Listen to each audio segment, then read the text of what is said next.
Service to self is not just obvious cruelty.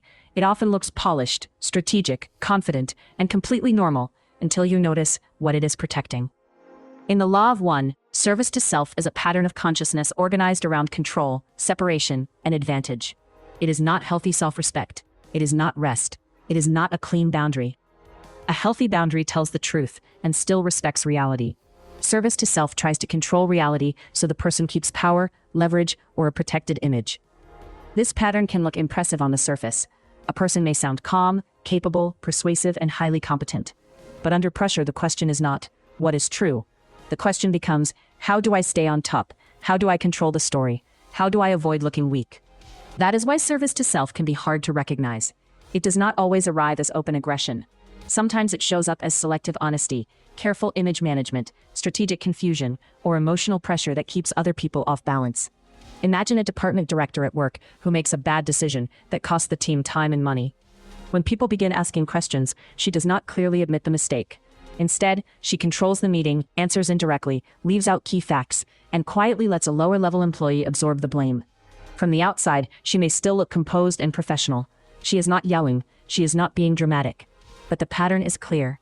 Protecting status matters more than truth. Preserving authority matters more than repair. Other people become tools for damage control. You can see the same thing in friendships or family life. Someone hurts another person, then immediately shifts the conversation toward how misunderstood they feel, how unfair the feedback is, or how everyone else is overreacting. The goal is not honest repair. The goal is to regain control of perception. A more accountable response looks different. The person slows down, names what happened clearly, lets other people speak, and accepts the discomfort of not controlling the room. They ask what repair would actually help. They do not need to win the moment in order to stay intact. That is the contrast that matters. Accountability can feel uncomfortable, but it opens reality. Control tries to narrow reality until only one story is allowed to survive. Service to self is not just about being selfish in a simple way.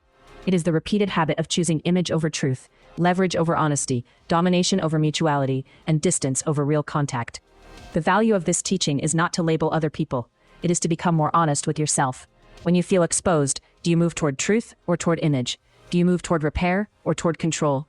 Do you try to clarify reality or do you try to dominate how reality is seen? One useful practice this week is simple. Notice one moment where you feel the urge to manage perception. Pause before speaking. Ask what a more honest response would sound like if you were not trying to stay in control.